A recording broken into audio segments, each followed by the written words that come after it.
راكيتا بيزافا كركيمجي بيزافا چما هما زعاج كوركا دكني ما كتشنين ما جنين تدبيجي كتشام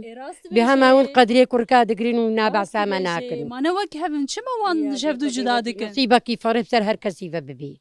هما كوري خورج براي خورج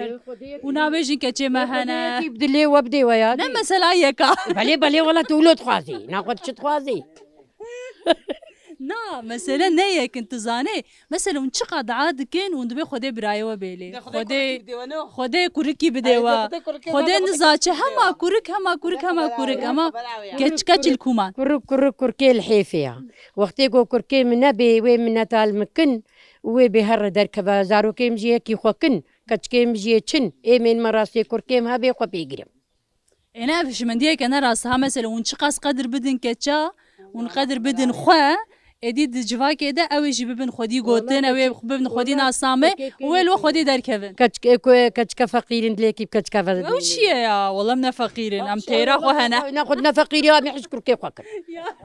هاك أما هات تجد بيجن تدبينها انا تدبي وكا شما تدبي فقير وكاكو جنهبن وكاكو جنهبن تدبي شي نا تدلي خو بات شوتين وي دفي جنا خد شلوب دردي ما جرانا مسألة كورو دريجة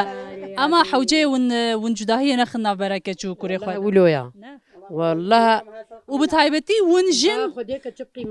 دفي بتايبتي جي ون جن ون فيانا كن هيك ون بون شاهدكو كسك دكن جي ون الحمر وعم بسكنن يعني